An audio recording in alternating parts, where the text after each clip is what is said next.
Chandrashekhar sir ಅವರಿಗೆ ಹಾಗೂ ಈಗ ತಾನೇ ನಮ್ಮೆಲ್ಲರ ಹಿರಿಯರಾದ ಶೈಕ್ಷಣಿಕ ತಜ್ಞರಾದ ಕೊಪ್ಪಳ ಯೂನಿವರ್ಸಿಟಿಯ ವಿಸಿ ಆಗಿರ್ತಕ್ಕಂಥ ರವಿ ಸರ್ ಅವರು ಬಹಳ ಅಭಿಮಾನಪೂರ್ವಕವಾಗಿ ಒಂದೆರಡು ಮಾತಾಡಿದ್ರು ನನ್ನ ಬಗ್ಗೆ. ನಿಮಗೂ ಕೂಡ ಧನ್ಯವಾದ ಸರ್. ಹಾಗೆ ವೇದಿಕೆ ಮೇಲಿರುವ ಶಾಲಿನಿ ಮೇಡಮ್ ಹಾಗೂ ಎಲ್ಲ ಹಿರಿಯರಿಗೆ ಮತ್ತೊಮ್ಮೆ ನಮಸ್ಕರಿಸಿ, ಇವತ್ತು ನಾನು ದಾವಣಗೆರೆ ಜಿಲ್ಲೆಯಿಂದ ಬೆಳಗ್ಗೆ 8:15 ಬಿಟ್ಟು ಇಲ್ಲಿ ಒಂದು 10 ಬಂದ್ವಿ. ನಾನು ಹುಟ್ಟು ಬೆಳೆದಿದ್ದು ದಾವಣಗೆರೆ ತಾಲೂಕಿನ ಒಂದು ಹಳ್ಳಿ ಕಕ್ಕಲಗೊಳ್ಳ ಅಂತಂದು. ಆ ಹಳ್ಳಿ ಪುಟ್ಟ ಹಳ್ಳಿ ಇದ್ದು ಈಗ ದೊಡ್ಡದಾಗಿ ಬೆಳೆದಿದೆ. ಅದು ನಮ್ಮ ಮಾನ್ಯ ಶಾಮನೂರು ಮಲ್ಲಿಕಾರ್ಜುನ್ ಅವರಿದ್ದಾರೆ, ಅವರ ಪತ್ನಿ ಊರು ಕೂಡ ಕಕ್ಕಲಗೊಳ್ಳ.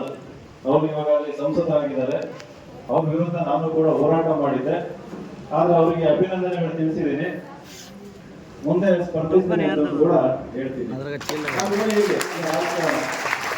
ಈಗ ಊರು ದೊಡ್ಡದಾಗಿ ಬೆಳೆದಿದೆ.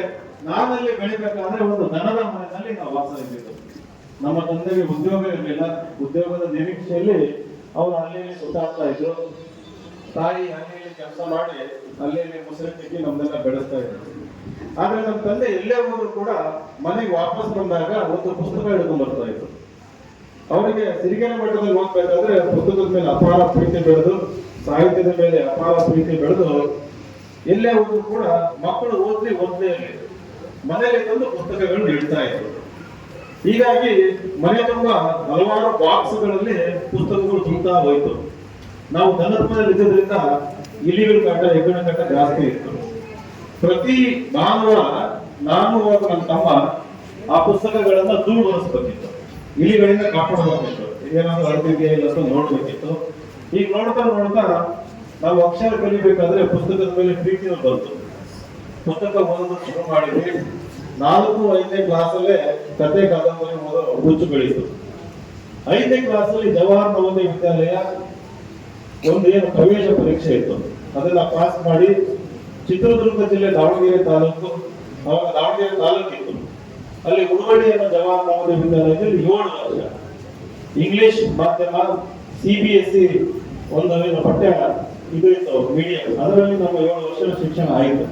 ಅಲ್ಲಿ 11ನೇ ಕ್ಲಾಸಲ್ಲಿ ನಾನು ಇಡೀ ಸ್ಕೂಲ್ಗೆ ಕ್ಯಾಪ್ಟನ್ ಆದೆ.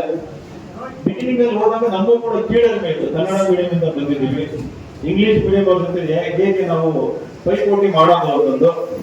ಕನ್ನಡ ನಾವೆಲ್ಸ್ ಓದ್ತಾ ಇದ್ದು ಇಂಗ್ಲಿಷ್ ಮೀಡಿಯಂದವ್ರು ಇಂಗ್ಲಿಷ್ ಬುಕ್ಸ್ ಓದ್ತಿದ್ರು ಅಂತ ನಾನು ನೋಡಿ ನಾನು ಓದ್ಬೇಕು ಅಂತ ಒಂದು ಆಸೆ ಬಂತು. ಯಾಕಂದ್ರೆ ಇಂಗ್ಲಿಷ್ ನಲ್ಲಿ ಇನ್ನೂ ಚೆನ್ನಾಗಿರೋ ಕಥೆಗಳು, ಕಾದಂಬರಿಗಳು ಸಿಗ್ತದೆ, ಜ್ಞಾನ ಸಿಗುತ್ತೆ ಅಂತಂದು. ಶ್ರೀನಿವಾಸ್ ಅಂತ ನನ್ನ ರೂಮ್ಮೇಟ್, ಅವನು ಇಂಗ್ಲಿಷ್ ಮೀಡಿಯಂ ಇಂದ ಬಂದಿದ್ದ. ನಂತರ ಚಿಕ್ಕಂದಿನಿಂದ ಪುಸ್ತಕ ಓದೋ ಹುಚ್ಚಿತ್ತು ಅವನಿಗೆ. ಅವನ ಟಾರ್ಗೆಟ್ ಏನಂದ್ರೆ ಪ್ರತಿ ವಾರ 2 ಇಂಗ್ಲಿಷ್ ನಾವೆಲ್ಸ್ ನ ಮುಗಿಸ್ಬೇಕನ್ನೋದು. ನಾನು ಕನ್ನಡ ನಾವೆಲ್ ಮುಗಿಸ್ತಾ ಇದ್ದೆ. ಅವನ ಜೊತೆ ಪೈಪೋಟಿ ಮಾಡಿ ನಾನು ಕೂಡ ಇಂಗ್ಲಿಷ್ ಪುಸ್ತಕ ಓದಿ ಅದ್ರ ಮೇಲೆ ಬಹಳ ಪ್ರೀತಿ ಬೆಳೀತು. ಆ ನಾಲೆಡ್ಜ್ ಅನ್ನೋದು, ಜ್ಞಾನ ಅನ್ನೋದು ಪಠ್ಯೇತರ ಜ್ಞಾನ. ಈ ಪಠ್ಯ ಪುಸ್ತಕಗಳು ನಾವೆಲ್ಲ ಓದ್ತೀವಿ, ಕ್ಲಾಸ್ ಅಲ್ಲಿ ನೋಟ್ಸ್ ಕೊಡ್ತಾರೆ, ರಿವಿಷನ್ ಮಾಡೋದು. ನಾನು ಕ್ಲಾಸ್ ಅಲ್ಲಿ ನೋಟ್ಸ್ ಮಾಡ್ತಾ ಇರ್ಲಿಲ್ಲ ಅಥವಾ ಕ್ಲಾಸ್ ಪುಸ್ತಕ ಓದ್ತಾ ಇದ್ದೆ. ಅದಕ್ಕಿಂತ ಜಾಸ್ತಿ ಓದಿದ್ದು ಹೊರಗೆ ಮ್ಯಾಗಝಿನ್ಸ್ ಬರ್ತಾ ಇತ್ತು, ಜನರಲ್ ನಾಲೆಡ್ಜ್ ಬುಕ್ಸ್ ಇತ್ತು, ಕಥೆ ಕಾದಂಬರಿಗಳು ಇತ್ತು. ಕನ್ನಡ ಮತ್ತು ಇಂಗ್ಲಿಷ್ ಅಲ್ಲಿ ನಿರಂತರವಾಗಿ ಓದ್ತಾ ಇದ್ದೆ. ನಾನು ಹಿಂತಿರುಗಿ ನೋಡಿದಾಗ ನನ್ನ ಜೀವನ ಹೇಳ್ತೀನಿ, ಇನ್ನು ಸ್ವಲ್ಪ ಬ್ರೀಫ್ ಆಗಿ ಹೇಳ್ತೀನಿ ಏನು ಸಾಧನೆ ಮಾಡಿದ್ದೀನಿ ಅಂತಂದು. ಅದಕ್ಕೆ ಧೈರ್ಯ ಕೊಟ್ಟಿದ್ದು ಈ ಜ್ಞಾನ. ಈ ಎಕ್ಸ್ಟ್ರಾ ಬುಕ್ಸ್ ಏನು ಓದಿದ್ದೆ ಅದು ನನಗೆ ಜ್ಞಾನ ಕೊಡುತ್ತೆ. ಅಂದ್ರೆ ಜೀವನವನ್ನು ಹಲವಾರು ದೃಷ್ಟಿಕೋನಗಳಿಂದ ನಾವು ನೋಡಬಹುದು. ಜೀವನದಲ್ಲಿ ಎಲ್ಲರೂ ಕಷ್ಟ ಇರ್ತದೆ, ಜೀವನದಲ್ಲಿ ಹಲವಾರು ಸಾಧಕರು ಇರ್ತಾರೆ, ಅವರು ಕೂಡ ಕಷ್ಟವನ್ನು ಅನುಭವಿಸಿ ಮೇಲೆ ಬಂದಿರ್ತಾರೆ. ನನ್ನ ಕಷ್ಟವೇ ದೊಡ್ಡದು ಅನ್ನೋದು ನಾವು ಅನ್ಕೋಬಾರ್ದು. ಈ ರೀತಿ ಹಲವಾರು ದೃಷ್ಟಿಕೋನಗಳು ಬೆಳೆದು ನಾನು ದೊಡ್ಡ ದೊಡ್ಡ ನಿರ್ಧಾರ ತಗೊಳ್ತಾ ಹೋದೆ. PUC ಆದ್ಮೇಲೆ MBBS ಸೀಟ್ ಸಿಕ್ಕಿತ್ತು, ದುಡ್ಡಿಲ್ಲ ಅಂತ BSc ಮಾಡಿದೆ. BSc ಮಾಡಿದ್ಮೇಲೆ ಜಿಲ್ಲಾಧಿಕಾರಿ ಆಗ್ಬೇಕಂತ IAS ತಯಾರಿ ಶುರು ಮಾಡ್ತೇನೆ. ನಾನು IAS ಗೆ ಸ್ವಯಂ ಪ್ರೇರಿತನಾಗಿ, ಯಾರು ಹೇಳಿಲ್ಲ ನನಗೆ IAS ಮಾಡೋದು. ಆದ್ರೆ ಬುಕ್ಸ್ ಮ್ಯಾಗಝಿನ್ ಓದ್ತಿದ್ರೆ ಅದು ಸ್ಟೋರಿಗಳು ಓದ್ತಾ ಇದ್ದೆ, ಸಕ್ಸಸ್ಫುಲ್ ಸ್ಟೋರೀಸ್. ಎಷ್ಟೋ ಜನ DC ಆಗಿ ಬಡವರಿಗೆ ಮನೆಗಳು ಕಟ್ಟಿದ್ದಾರೆ, ಹಾಸ್ಪಿಟಲ್ಗಳು ಕಟ್ಟಿದ್ದಾರೆ. ನಾನು ಕೂಡ DC ಆದ್ರೆ ನಮ್ಮಂತರ ದನದ ಮನೆಯಲ್ಲಿ ಬಹಳ ಜನ ತಪ್ಪಿಸ್ಬೋದು.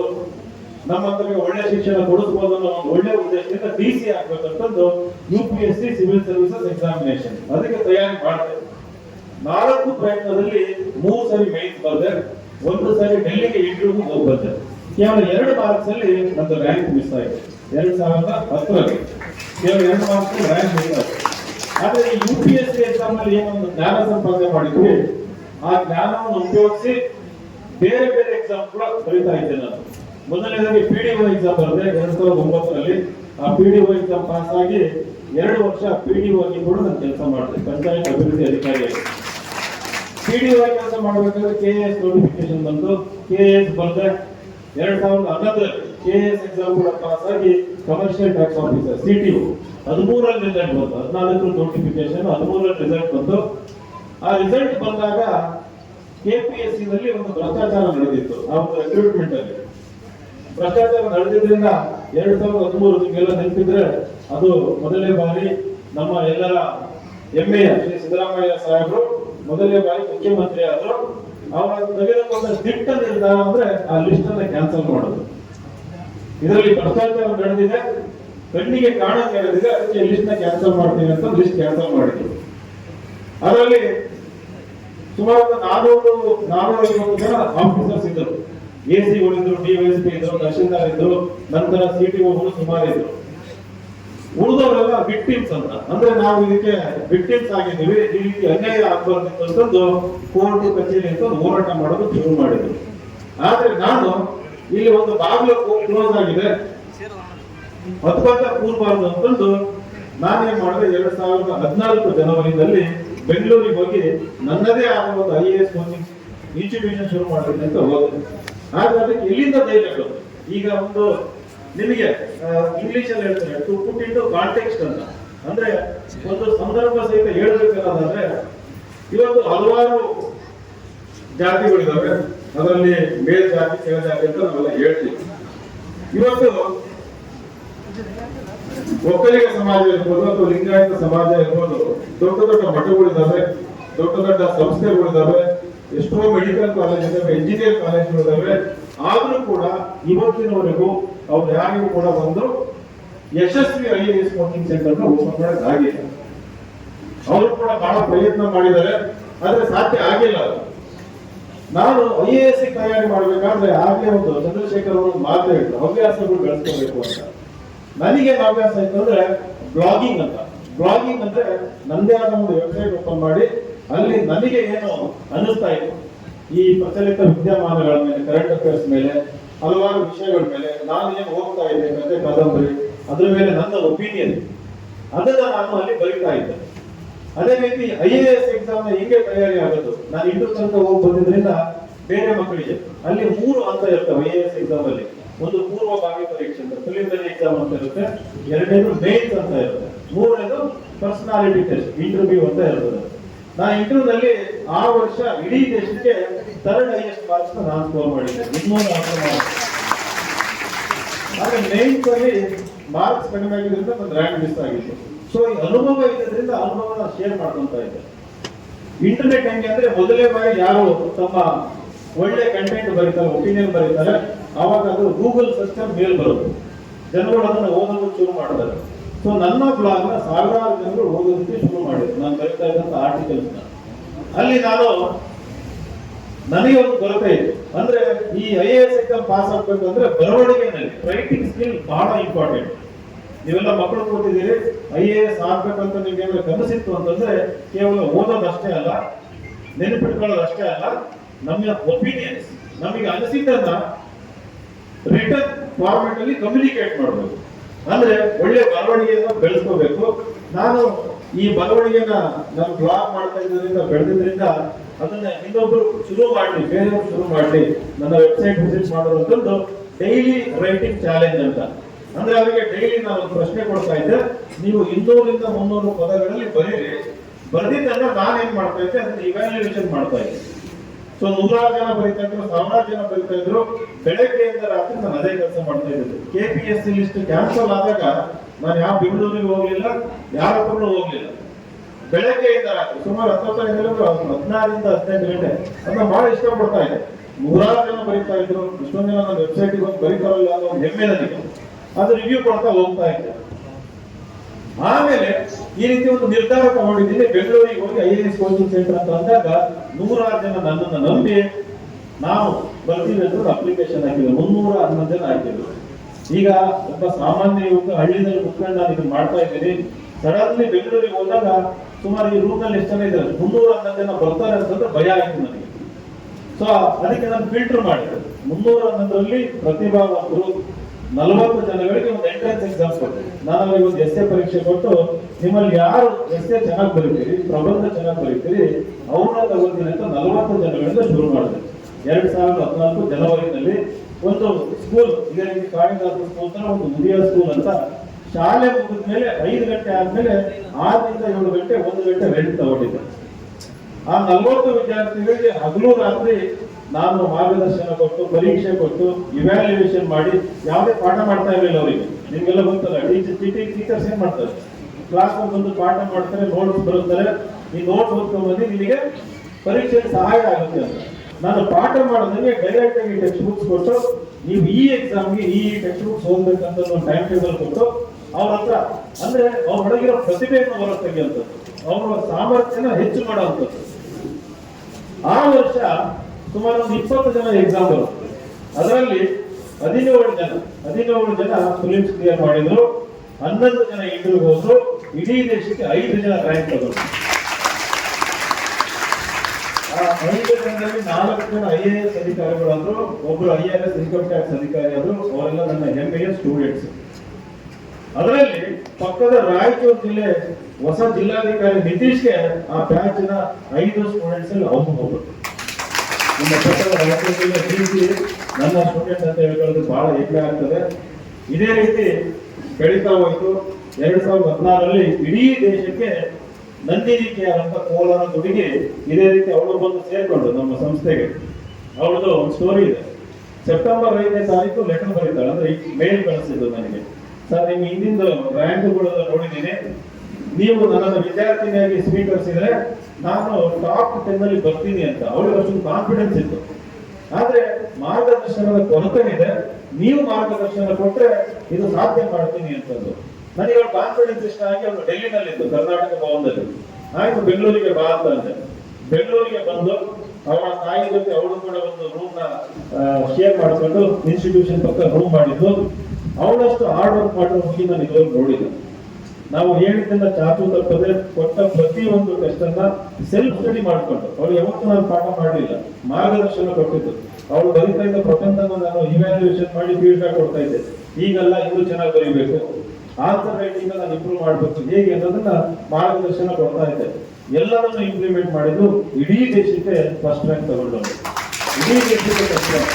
ನೀವು ಯೋಚನೆ ಮಾಡಬೇಕು, ಇಡೀ ದೇಶಕ್ಕೆ IAS ನಲ್ಲಿ ಫಸ್ಟ್ ರ್ಯಾಂಕ್ ಅಂತಂದ್ರೆ ಸುಮಾರು 10 ಲಕ್ಷ ಜನ ಅಪ್ಲಿಕೇಶನ್ ಆಗ್ತಾರೆ. 5 ಲಕ್ಷ ಜನ ಮೊದಲನೇ ಹಂತ ಪ್ರಿಲಿಮಿನರಿ ಎಕ್ಸಾಮ್ ಬರೀತಾರೆ. ಸುಮಾರು 10ರಿಂದ 12 ಸಾವಿರ ಮೇನ್ಸ್ ಎಕ್ಸಾಮ್ ಸೆಕೆಂಡ್ ಸ್ಟೇಜ್. 5 ಲಕ್ಷದಿಂದ ಫಿಲ್ಟರ್ ಮಾಡಿ 10ರಿಂದ 12 ಲಕ್ಷ ಜನ ಮೇನ್ಸ್ ಬರೀತಾರೆ. ಅದರಲ್ಲಿ ಮತ್ತೆ ಫಿಲ್ಟರ್ ಮಾಡಿ ಸುಮಾರು 2ರಿಂದ 2.5 ಸಾವಿರ ಜನ ಇಂಟರ್ವ್ಯೂ ಹೋಗ್ತಾರೆ.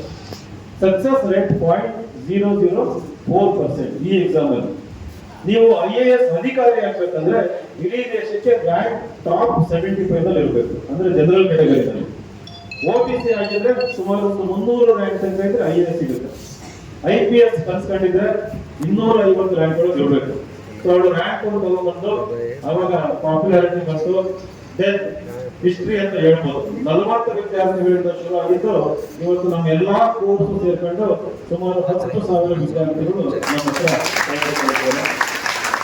5 ರ್ಯಾಂಕಿಂದ ಶುರುವಾಗಿದ್ದು ಪ್ರತಿ ವರ್ಷ ಇವತ್ತು ಮಿನಿಮಮ್ 200 ರ್ಯಾಂಕ್ಗಳು ಬರ್ತದೆ. 200 ರ್ಯಾಂಕ್ ಅಂದ್ರೆ 200 ಜನ IAS, IPS, IRS, audit and account service, central account service, defence ಅಂದ್ರೆ ಸುಮಾರು 26 ಸರ್ವಿಸಸ್ ಇರುತ್ತೆ ಒಂದೇ ಎಕ್ಸಾಮ್.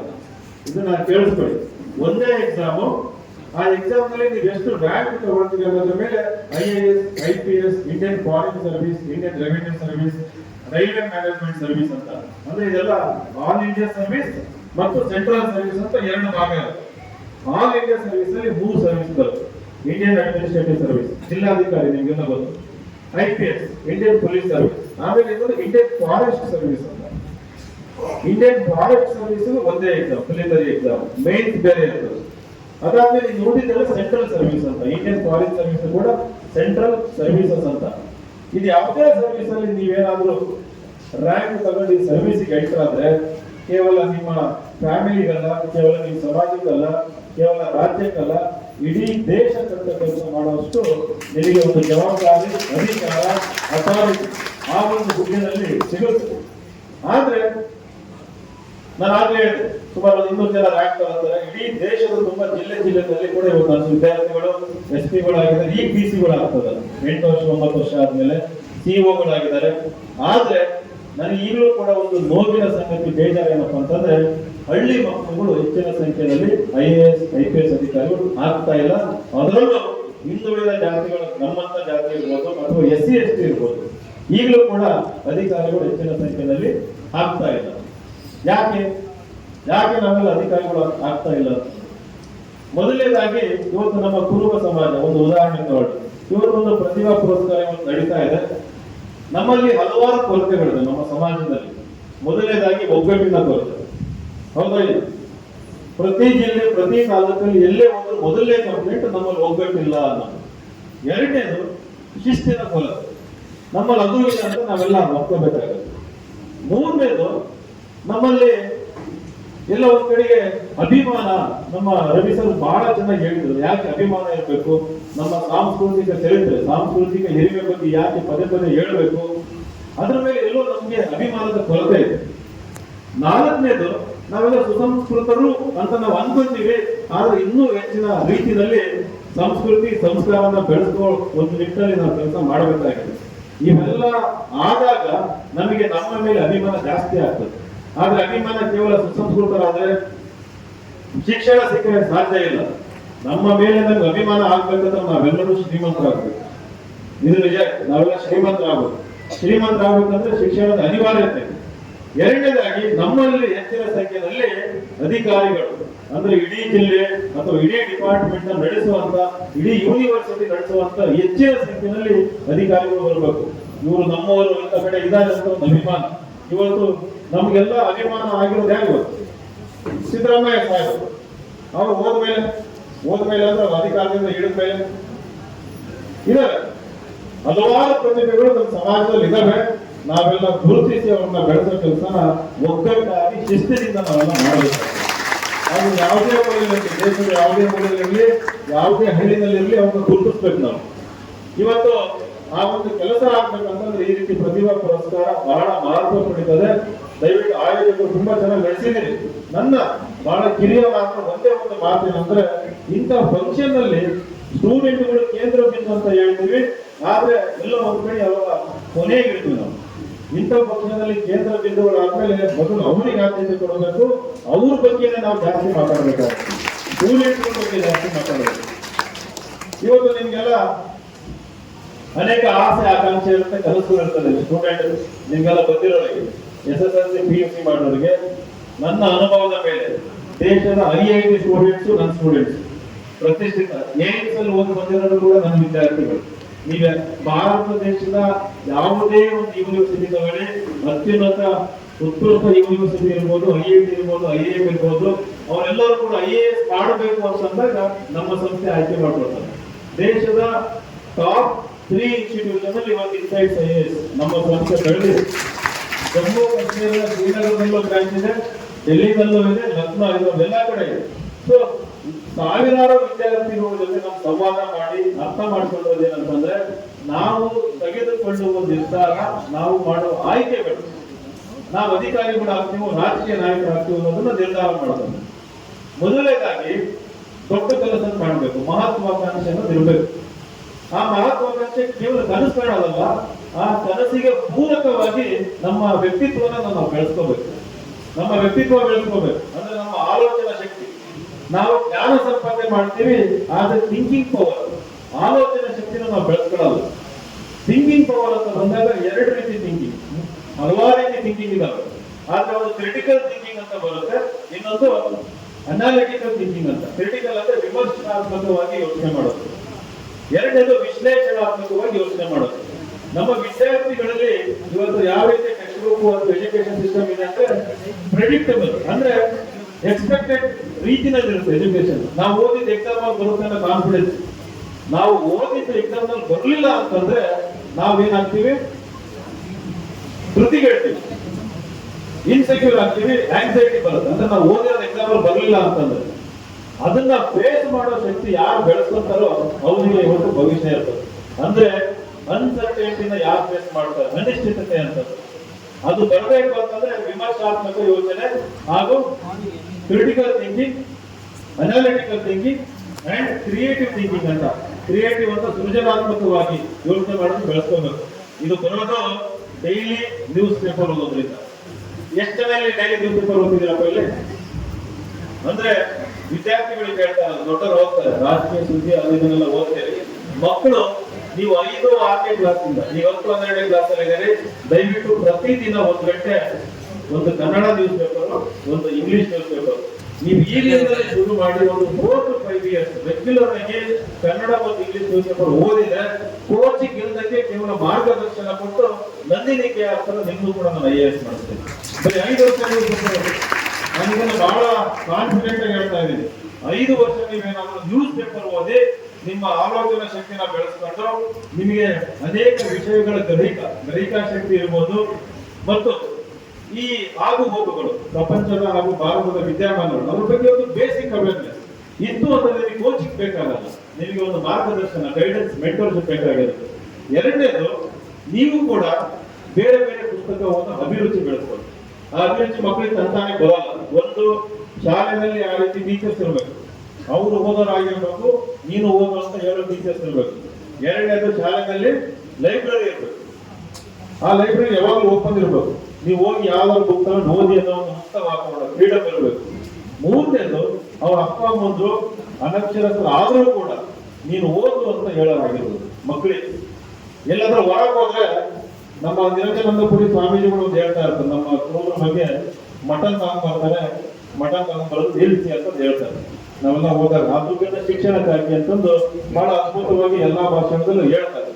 ನಾನು ನೀವು ಅದೇನು ದುಡ್ಡು ಉಳಿಸ್ತೀರಲ್ಲ, ಆ ದುಡ್ಡಲ್ಲಿ ಮನೆಗೆ ವಾಪಸ್ ಹೋದಾಗ ದಯವಿಟ್ಟು 2 ಪುಸ್ತಕಗಳನ್ನು ತಗೊಂಡು ನಿಮ್ಮ ಮಕ್ಕಳ ಏಜಿಗೆ ಅನುಗುಣವಾಗಿ, ಅವರ ವಯಸ್ಸಿಗೆ ಅನುಗುಣವಾಗಿ 5-6ನೇ ಕ್ಲಾಸಲ್ಲಿ ಓದ್ತಾ ಇದ್ರೆ ಯಾವ್ದೊಂದು ಮ್ಯಾಗಝೀನ್, ಕತೆ ಪುಸ್ತಕಗಳು ತಗೊಂಡೋಗಿ. ಚಂಪಕ, ವಿಸ್ಡಮ್ ಅಂತ ಬುಕ್ ಬರುತ್ತೆ. ಮಕ್ಕಳು 10-11ನೇ ಕ್ಲಾಸಲ್ಲಿ ಓದ್ಬೇಕಾದ್ರೆ ಕನ್ನಡ ಕಾದಂಬರಿಗಳು ಅಂತದ್ದು ತಗೊಂಡೋಗಿ. ಡಿಗ್ರಿ ಓದ್ತಾ ಇದ್ರೆ ಅವರಿಗೆ ಈ ಮ್ಯಾಗಝಿನ್ಸ್ ಬರುತ್ತೆ, monthly magazines, weekly current affair magazine ಬರುತ್ತೆ, ತಗೊಂಡೋಗಿ. ಅವ್ರು ಓದಲ್ಲ ಅಂತ ನೀವು ನಿರ್ಧಾರ ಮಾಡ್ಬೇಡಿ. ನನ್ನ ಮಕ್ಕಳಿಗೆ ಓದೋದಕ್ಕೆ ಆಸಕ್ತಿ ಇಲ್ಲ ಅಂತ ನೀವು ನಿರ್ಧಾರ ಮಾಡ್ಬೇಡಿ. ಮನೆ ತುಂಬಾ ಈ ಟಿವಿ, ಮೊಬೈಲು, ಆಟ ಸಾಮಾನುಗಳು ಜಾಗದಲ್ಲಿ ಕೇವಲ ಪುಸ್ತಕಗಳು ತುಂಬಿಕೊಂಡ್ರೆ ಒಂದಲ್ಲ ಒಂದಿನ ಅನಿವಾರ್ಯವಾಗಿ ಅದನ್ನು ಓದೋದು ಶುರು ಮಾಡ್ತಾರೆ. ನಾನು ನನ್ನ ಮಕ್ಕಳ ಮೇಲೆ ಆಕ್ಚುಲಿ ಎಕ್ಸ್ಪೆರಿಮೆಂಟ್ ಮಾಡ್ತಾ ಇದ್ದೀನಿ. 6 ವರ್ಷದ ಹುಡುಗ ಮತ್ತೊಂದು 3 ವರ್ಷದ ಮಕ್ಕಳು, ಅವ್ರಿಗೆ ಆಟ ಸಾಮಾನು ಇದೆ, ಅದಕ್ಕಿಂತ ಜಾಸ್ತಿ ನಾನು ಪುಸ್ತಕಗಳನ್ನ ಇಟ್ಟಿರ್ತೀನಿ. ಎಲ್ಲಿ ಹೇಳಿದ್ರು ಪುಸ್ತಕ ಕಾಣ್ಬೇಕು, ಯಾವ ರೂಮಿಗೆ ಹೋದ್ರೂ ಪುಸ್ತಕ ಕಾಣ್ಬೇಕು. ಅರ್ದಿದಾರ ಆ ಪುಸ್ತಕನ, ಆ ಅರ್ಧಂಬುದು ಅದ್ರಲ್ಲಿ ಏರೋಪ್ಲೇನ್ ಮಾಡ್ತಾರೆ, ಬೋಟ್ ಮಾಡ್ತಾರೆ, ಮಾಡಿ ಒಂದ್ ಏಜ್ ತನಕ. ಆದ್ರೆ ಈಗ ನಿಧಾನಕ್ಕೆ ಪುಸ್ತಕದಲ್ಲಿ ಏನಿದೆ ಅಂತ ತಿರುಗಿಸಿ ನೋಡೋದು ಶುರು ಮಾಡಿದ್ದಾರೆ. ಇವನ್ ಅಂತ ಬಂದಿದೆ. ನನ್ನ ಮಗ ಈಗ ಇಂಗ್ಲಿಷ್ ಓದೋದು, ಕನ್ನಡ ಓದೋದು ಕಲಿತಾರೆ, ಆ ಟೈಟಲ್ಸ್ ಓದೋದು ಶುರು ಮಾಡಿದ್ದಾರೆ. ಅರ್ಥ ಅಂತ ಇದ್ರೆ ಅರ್ಥ ಅಂತ ನೋಡ್ತಾರೆ ಆ ಬುಕ್ ಅಲ್ಲಿ. ನಾಲೆಜ್ ಎನ್ಸೈಕ್ಲೋಪೀಡಿಯಾ ಅಂದ್ರೆ ನಾಲೆಜ್ ಎನ್ಸೈಕ್ಲೋಪೀಡಿಯಾ ಅಂತ ಓದೋದು ಪ್ರಯತ್ನ ಮಾಡ್ತಾರೆ. ನಮ್ಮ ಮನೇಲಿ ಅದೇ ವಾತಾವರಣ ಇಲ್ಲ ಅಂತಂದಾಗ ನಾವೇನ್ ಮಾಡ್ತೀವಿ, ಶಾಲೆಯಲ್ಲಿ ಏನ್ ಹೇಳ್ತಾರೆ ಅಷ್ಟು ಮಾತ್ರ ಶಿಕ್ಷಣ ಅಂತ ನಾವು ಭಾವಿಸ್ತೀವಿ. ಶಾಲೆ ಆಚೆ ಕಲಿಯೋದು ನಿಜವಾದ ಶಿಕ್ಷಣ ಅಂತಂದು ನಮ್ಮ ಮನೆಗೆ ಬರಬೇಕು. ಇವತ್ತಿನ ಕೂತಿರೋರು ಯಾರು ಕೂಡ ಒಂದು ಡಿಗ್ರಿ ಇಂದ ಬಂದು ಕೂತಿರೋರಲ್ಲ. ಅವ್ರು ಕೇಳಿ ಆ ಡಿಗ್ರಿ ನಾಲೆಜ್ ಯಾರಿಗೂ ನೆನಪಿಲ್ಲ, ನನಗೂ ನೆನಪಿಲ್ಲ.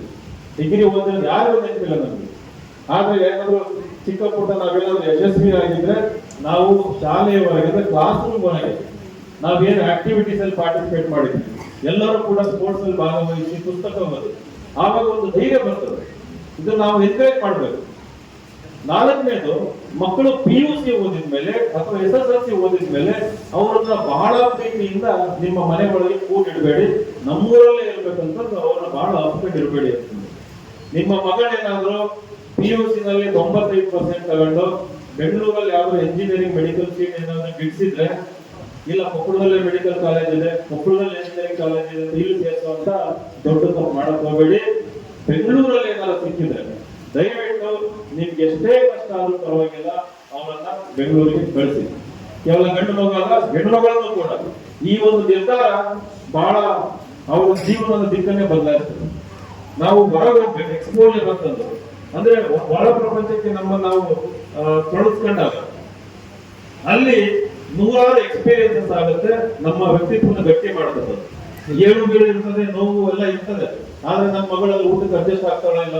ಈಗ IAS ಕೋಚಿಂಗ್ ಬಂದಾಗ ಕೆಲವೊಬ್ರು ಆ ರೀತಿ ಆನ್ಲೈನ್ ತಗೊಂತೀನಿ, ನನ್ನ ಮಗಳನ್ನ ಬಿಟ್ಟು ಹೋಗಲ್ಲ ಅಂತ ಹೇಳ್ತಾರೆ. ನಾನು ಅವ್ರಿಗೆ ಹೇಳ್ತೀನಿ, ನಾಳೆ ಅವಳು IAS ಪಾಸ್ ಆದಾಗ ಏನ್ ಮಾಡ್ತೀರಿ? ಕಳಿಸ್ಲೇಬೇಕು ಅನಿವಾರ್ಯ. ಅವಾಗ ಕಳಿಸೋದಕ್ಕೆ ರೆಡಿ ಇಲ್ಲ. ಈಗ ಯಾಕೆ ರೆಡಿ ಇಲ್ಲ?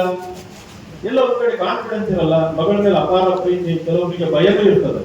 ದಯವಿಟ್ಟು ಪೇರೆಂಟ್ಸ್ ಆದರೂ ನೀವು ಎಷ್ಟು ದೂರ ನಿಮ್ಮ ಮಕ್ಕಳನ್ನ ಓದೋದಕ್ಕೆ ಕಳಿಸ್ತೀರೋ ಅಷ್ಟು ಗಟ್ಟಿ ಆಗ್ತಾರೆ, ನಾಳೆ ಅಷ್ಟು ಗಟ್ಟಿ ನಿರ್ಧಾರ ತಗೊಳ್ತಾರೆ, ನಾಳೆ ನಿಮ್ಮ ಕುಟುಂಬಗಳಿಗೆ ಹೆಮ್ಮೆ ತರುತ್ತೆ ಅಂತ ಖಂಡಿತ ಮಾಡ್ತಾರೆ. ನಂಬಿಕೆ ಇರಬೇಕು, ಮ್ಯೂಚುವಲ್ ಆಗಿ ನಂಬಿಕೆ ಇರಬೇಕು. ಆ ರೀತಿ ಕಳಿಸ್ತಾರೆ ಮಕ್ಕಳು ಕೂಡ ಆ ನಂಬಿಕೆ ಹುಡುಕೋ ರೀತಿ ನೀವು ಕೂಡ ಓದ್ಬೇಕು, ಹಾರ್ಡ್ ವರ್ಕ್ ಮಾಡಬೇಕು. ಇಲ್ಲಿ ಹಲವಾರು ಜನ ಇವತ್ತು ಕಾಯ್ತಾ ಇದ್ದೀರಿ ನಿಮ್ಮ ಪುರಸ್ಕಾರದ ಸ್ವೀಕಾರ ಮಾಡೋದಕ್ಕೆ. ಜಾಸ್ತಿ ಹೊತ್ತು ತಗೊಳ್ಳಲ್ಲ. ಕೊನೆಯದಾಗಿ ಇಷ್ಟು ಜನ ಏನು ಇವತ್ತು ಕೊಪ್ಪಳ ಜಿಲ್ಲೆಯಲ್ಲಿ ವಿದ್ಯಾರ್ಥಿನಿಯರು ಬಂದಿದ್ದೀರಿ. ನಾಳೆ ನೀವ್ಯಾರಾದ್ರೂ ಎಲ್ಲ ನಮ್ಮ ಸಮಾಜಕ್ಕೆ ಸೇರಿದ್ರಿಂದ ನಾನು ಮಾತು ಹೇಳ್ತೀನಿ, ನೀವ್ಯಾರಾದ್ರೂ KS ಅಥವಾ IAS ಮಾಡೋದಕ್ಕೆ ನಿರ್ಧಾರ ಮಾಡಿದ್ರೆ ನಮ್ಮ ಸಂಸ್ಥೆಯಿಂದ ಉಚಿತವಾಗಿ ನಾನು ನಿಮ್ಗೆ IAS ನಾನು ಈ ಫಂಕ್ಷನ್ ಮಾಡೋದಕ್ಕೆ ನಮ್ಗೆ ಹಣಕಾಸಿನ ತೊಂದರೆ ಇದೆ ಅಂತ ದುಡ್ಡು ಕೊಡೋಲ್ಲ ನೀವು ಫಂಕ್ಷನ್ಗೆ. ಆದ್ರೆ ಬಂದಿರೋ ಮಕ್ಕಳಿಗೆ ಮುಂದೊಂದು ದಿನ IAS KS ಮಾಡಿಸೋ ಜವಾಬ್ದಾರಿ ತಗೊಳ್ತೀವಿ. ನಾವು ರವಿ ನಾಯಕರು ಕೂಡ ಅದನ್ನು ಹೇಳಿದ್ದಾರೆ. ಹೆಚ್ಚಿನ ಸಂಖ್ಯೆಯಲ್ಲಿ ಕೊಪ್ಪಳ ಟಾರ್ಗೆಟ್ ಕೊಟ್ಟಿದ್ರು, ಒಂದು 500 ಜನ KS. ಇದು ಸಾಧ್ಯ ಇದೆ. ಇದು ಯಾವಾಗ ಸಾಧ್ಯ ಅಂದ್ರೆ ನೀವು ಶಿಕ್ಷಣ ತಗೊಳ್ಬೇಕಾದ್ರೆ ಒಂದು ಭದ್ರ ಬುನಾದಿ ಆಗಬೇಕು. ವ್ಯಕ್ತಿತ್ವ IAS ಅಂದ್ರೆ ಇವತ್ತು ಕೇವಲ ಪುಸ್ತಕ ಓದಿ ಪಾಸ್ ಮಾಡೋ ಎಕ್ಸಾಮ್ ಅಲ್ಲ. ವ್ಯಕ್ತಿತ್ವ ಪರೀಕ್ಷೆಗೆ ಹೋದಾಗ 275 ಮಾರ್ಕ್ಸ್ ನಡೀತದೆ ಇಂಟರ್ವ್ಯೂ. 275 ಮಾರ್ಕ್ಸ್ ಇಂಟರ್ವ್ಯೂ ನಡೀತದೆ. ಅದರಲ್ಲಿ 215 ಹೈಯೆಸ್ಟ್ ಕೊಡ್ತಾರೆ. 240 20 ನಿಮಿಷ ಮಾತಾಡ್ತಾರೆ ಅಷ್ಟೇ ನಿಮ್ಮ ಹತ್ರ, 20 ರಿಂದ 30 ನಿಮಿಷ. 5 ಜನ ಭಾರತ ದೇಶದ ಎಕ್ಸ್ಪರ್ಟ್ ಇರ್ತಾರೆ. ಕೆಲವು ಯೂನಿವರ್ಸಿಟಿ ವೈಸ್ ಚಾನ್ಸಲರ್ ಇರ್ತಾರೆ, ಕೆಲವೊಬ್ರು ಲೈಕ್ ಮೊನ್ನೆ ಯಾವ ಬೋರ್ಡ್ ಅಲ್ಲಿ ನಮ್ದು IBED ಅಂತೆಲ್ಲ ಕೇಳಿದಲ್ಲ, ಎನ್ಫೋರ್ಸ್ಮೆಂಟ್ ಡೈರೆಕ್ಟರೇಟ್, ಅದರ ಡೈರೆಕ್ಟರ್ಗಳು ಇರ್ತಾರೆ. ಒಬ್ರು IAS IPS ಆಫೀಸರ್ ಇರ್ತಾರೆ, ಒಬ್ರು ಡಿಫೆನ್ಸ್ ಇಂದ ಇರ್ತಾರೆ. ಆ 5 ಜನಗಳ ಮುಂದೆ ಬಹಳ ಕಾನ್ಫಿಡೆಂಟ್ ಆಗಿ ನಾನು ಅಪಾರವಾಗಿ ತಿಳ್ಕೊಂಡಿರೋ ವಿಷಯಗಳನ್ನ ಬಹಳ ಸಂಕ್ಷಿಪ್ತವಾಗಿ ಸಂಕ್ಷಿಪ್ತವಾಗಿದ್ದು ಕೂಡ ಆಳವಾಗಿರ್ಬೇಕು ನಾವು ಹೇಳುವಂತ ಮಾತು. ಅದನ್ನ 40 ಸೆಕೆಂಡ್ಗಳಲ್ಲಿ 3-4 ಬೇರೆ ಬೇರೆ ದೃಷ್ಟಿಕೋನಗಳಲ್ಲಿ ಹೇಳೋ ಸಾಮರ್ಥ್ಯ ಯಾರು ಬೆಳೆಸ್ತಾರೋ ಅವರು 210, 215, 206 ಕೊಡ್ತಾರೆ. 195ಕ್ಕೂ ಹೆಚ್ಚು ಸ್ಕೋರ್ ಮಾಡಿದ್ರೆ UPSC ಇಂಟರ್ವ್ಯೂನಲ್ಲಿ IAS IPS ಗ್ಯಾರಂಟಿ, ಅದು ಗ್ಯಾರಂಟಿ. ಆದ್ರೆ ಆ ಲೆವೆಲ್ ರೀಚ್ ಆಗೋದಕ್ಕೆ ನನಗೆ ಇಂಗ್ಲಿಷ್ ಮಾತಾಡಕ್ ಬರಲ್ಲ, ನನಗೆ ಇಂಗ್ಲಿಷ್ ಓದಕ್ ಬರಲ್ಲ, ದಯವಿಟ್ಟು ಇದನ್ನೆಲ್ಲ ಬಿಟ್ಟಾಕಿ. ಇವತ್ತು 5-6 ವರ್ಷದ ಮಗು ಇವತ್ತು ಇಂಗ್ಲಿಷ್ ಕಲಿಬಹುದು ಅಂತಂದ್ರೆ ನೀವು ದೊಡ್ಡವರಾಗಿರೋ ಮನಸ್ಸು ಮಾಡಿದ್ರೆ ಏನ್ ಬೇಕಿದ್ರು ಮಾಡ್ಬೋದು. ಹಾಗೆ ಕೇಳಿದ್ರಿಂದ ಹೊರಗೆ ಬಂದು ಒಂದು ಡಿಕ್ಷನರಿ ಇಟ್ಕೊಳ್ಳಿ, ಒಂದು ಬುಕ್ ಇಟ್ಕೊಳ್ಳಿ, ಬೇರೆ ಬೇರೆ ಪ್ಲೇಸಿಗೆ ಹೋದಾಗ ಇಂಗ್ಲಿಷಲ್ಲೂ ಮಾತಾಡಿ, ಕನ್ನಡದಲ್ಲೂ ಮಾತಾಡಿ. ತಪ್ಪು ಮಾತಾಡಿದ್ರು ಪರವಾಗಿಲ್ಲ, ತಪ್ಪು ಬರೆದ್ರು ಪರವಾಗಿಲ್ಲ, ತಪ್ಪಾಗಿ ಓದಿದ್ರು ಪರವಾಗಿಲ್ಲ, ನಿರಂತರವಾಗಿ ಪ್ರಯತ್ನ ಮಾಡ್ತಾ ಇದ್ರೆ ನೀವು ಕೂಡ ಅದ್ರಲ್ಲಿ ಎಕ್ಸ್ಪರ್ಟ್ ಆಗ್ತೀರಿ. ಯಾರು ಕೂಡ ನನ್ನನ್ನು ಸೇರಿಸ್ಕೊಂಡು ಕನ್ನಡ ಮೀಡಿಯಂ ಇಂದ ಬಂದು ಇವತ್ತು ಇಂಗ್ಲಿಷ್ ಅಲ್ಲಿ ಬರೀತೀನಿ. ಇಂಗ್ಲಿಷ್ ಅಲ್ಲಿ ಇಡೀ ದೇಶಕ್ಕೆ IAS ಎಕ್ಸಾಮ್ ಬರೆಯೋರಿಗೆ essay ಪೇಪರ್ ಅಂತ ಇರುತ್ತೆ, 250 ಮಾರ್ಕ್ಸ್ ಇದೆ. ಇಡೀ ದೇಶದಲ್ಲಿ ಇವತ್ತು ಯಾರಾದ್ರೂ essay ಪೇಪರ್ ಅಲ್ಲಿ ಎಕ್ಸ್ಪರ್ಟ್ ಇದ್ದಾರೆ ಅಂತಂದ್ರೆ UPSC ಎಕ್ಸಾಮ್ ಅಲ್ಲಿ ಆ ಒಂದು 2 essay ನನ್ನ ಹತ್ರ ಅರ್ಧ ಗಂಟೆ ಇವ್ಯಾಲ್ಯೂಯೇಷನ್ ಮಾಡ್ಕೊಳಕ್ಕೆ 20 ರಿಂದ 30 ಸಾವಿರ ರೂಪಾಯಿ ಖರ್ಚು ಮಾಡ್ಕೊಂಡು ಫ್ಲೈಟ್ ಅಲ್ಲಿ ಬಂದು ಹೋಗ್ತಾರೆ ನನ್ನ ಹತ್ರ ಇವ್ಯಾಲ್ಯೂಯೇಷನ್ ಮಾಡ್ಕೊಂಡು ಹೋಗ್ತಾರೆ. ಯಾಕಂದ್ರೆ ನಾನು 3 ಸರಿ essay ಟಾಪರ್ ಆಗಿದ್ದೆ UPSC ಎಕ್ಸಾಮ್ ಅಲ್ಲಿ, ಟಾಪ್ 3 ಸ್ಕೋರ್ ಮಾಡಿದ್ದೆ. ಇವ್ಯಾಲ್ಯೂಯೇಷನ್ ಮಾಡ್ಕೊಳಕ್ ಬಂದು ಹೋಗ್ತಾರೆ. ಅದು ಓದಿದ್ರಿಂದ ಪ್ರಯತ್ನದಿಂದ ಕಲ್ತಿದ್ದದು. ಅದು it was not A task of one night ಅಥವಾ ಒನ್ ಡೇ. ನೀವು ಕೂಡ ಪ್ರಯತ್ನ ಮಾಡ್ತಾ ಬರ್ತೀರಿ. ಇಲ್ಲಿ ಬಂದಿರೋರು 10-12ನೇ ಕ್ಲಾಸ್ಗಳಿಂದ ಇವಾಗಲಿಂದಾನೇ ಪ್ರಯತ್ನ ಮಾಡಿದ್ರು. ನೀವು ಕೂಡ ಆ ಒಂದು ಸ್ಟೇಜ್ ಅನ್ನ ರೀಚ್ ಆಗ್ತೀರಿ. ಅಷ್ಟೇ ಅಲ್ಲ, ಕೊನೆಯದಾಗಿ ಫ್ರೀಯಾಗಿ ಕೊಡ್ತೀನಿ ಅಂತಂದು ಕೊನೆ ಮಾತು, ನಾವು ಎಷ್ಟೇ ಬೆಳೆದ್ರು ಕೂಡ ರಾಜಕೀಯವಾಗಿ ಬೆಳೆದಿಲ್ಲ ಅಂತಂದ್ರೆ ನಮಗೆ ನಮ್ಮ ಅಸ್ತಿತ್ವ ನಾಶ ಆಗೋ ಹಂತಕ್ಕೆ ತಲುಪ್ತದೆ. ಇವತ್ತು ಕೊಪ್ಪಳದ ಮೇಲೆ ಅಭಿಮಾನ ಇದೆ. ಕೊಪ್ಪಳದಲ್ಲಿ ಇವತ್ತು ಒಬ್ರು ಪಾರ್ಲಿಮೆಂಟಿಗೆ ಹೋಗಿದ್ದಾರೆ, ನಮ್ಮೆಲ್ಲರ ಹೆಮ್ಮೆಯ ರಾಜಶೇಖರ್ ಹೆಗ್ಗಾಡ್ಕರ್ ಅವರು. ರಾಘವೇಂದ್ರ ಹಿಟ್ನಾಳ್ ಅವರು 3ನೇ ಬಾರಿಗೆ MLA ಆಗಿದ್ದಾರೆ. ಮುಂದೊಂದಿನ ಅವರು ಮಂತ್ರಿಗಳಾಗಬೇಕು, ಕೇಂದ್ರದಲ್ಲಿ ಮಂತ್ರಿ ಆಗಬೇಕು ಅಂತ ನಾನು ಭಾವಿಸ್ತೀನಿ. ಅದೇ ರೀತಿ ಬೇರೆ ಬೇರೆ ಜಿಲ್ಲೆಗಳಲ್ಲೂ ಕೂಡ ಮಿನಿಮಮ್ ಒಬ್ಬರಾದ್ರೂ ಇಬ್ಬರಾದ್ರೂ ರಾಜ್ಯ ಮಟ್ಟದಲ್ಲ ರಾಷ್ಟ್ರ ಮಟ್ಟದಲ್ಲಿ, ಮೊದಲು ಜಿಲ್ಲಾ ಮಟ್ಟದಲ್ಲಿ ಜಿಲ್ಲಾ ಮಟ್ಟದಿಂದ ಶುರು ಮಾಡ್ಕೊಂಡು ಆ ರೀತಿ ನಾಯಕರು ಆಗೋ ರೀತಿ ನಾವೆಲ್ಲರೂ ಒಂದಾಗಿ, ಇದು ಬಹಳ ಗಂಭೀರವಾಗಿ ಯೋಚನೆ ಮಾಡ್ಬೇಕಂತ ವಿಚಾರ ಇದೆ. ನಾವು ಅಧಿಕಾರಿ ವರ್ಗದಲ್ಲಿರ್ಬೋದು, ಶಿಕ್ಷಣದಲ್ಲಿ ಇರ್ಬೋದು, ರಾಜಕಾರಣದಲ್ಲಿರ್ಬೋದು, ಎಲ್ಲರೂ ಬಂದು ಆ ಕೆಲಸ ಮಾಡಬೇಕು. ನೀವು ಗೊತ್ತಿರೋ ಹಾಗೆ ದಾವಣಗೆರೆ MP ಎಲೆಕ್ಷನ್ ನಲ್ಲಿ ಹೋರಾಟ ಮಾಡಿದ್ರೆ ಸೋತೆ, ಅದು ಬೇರೆ ಮಾತು. 43,000 ವೋಟ್ ತಗೊಂಡೆ ಇಂಡಿಪೆಂಡೆಂಟ್ ಆಗಿ, ಯಾವುದೇ ಒಂದು ಸಪೋರ್ಟ್ ಇದ್ದಂಗೆ ಆ ಹೋರಾಟ ಮಾಡಿದ ಕಾರಣ ಇಷ್ಟೇ. ಒಬ್ಬ ಸಾಮಾನ್ಯ ವ್ಯಕ್ತಿ ಮನಸ್ಸು ಮಾಡಿದ್ರೆ ಈ ರೀತಿ ಹೋರಾಟ ಮಾಡಬಹುದು ಮತ್ತೊಂದು ಸಾಮಾನ್ಯರಿಗೆ ತೋರಿಸುವ ಒಂದು ಅನಿವಾರ್ಯತೆ ಇತ್ತು. ಅದಕ್ಕೋಸ್ಕರ ಮಾಡಿದ್ದು.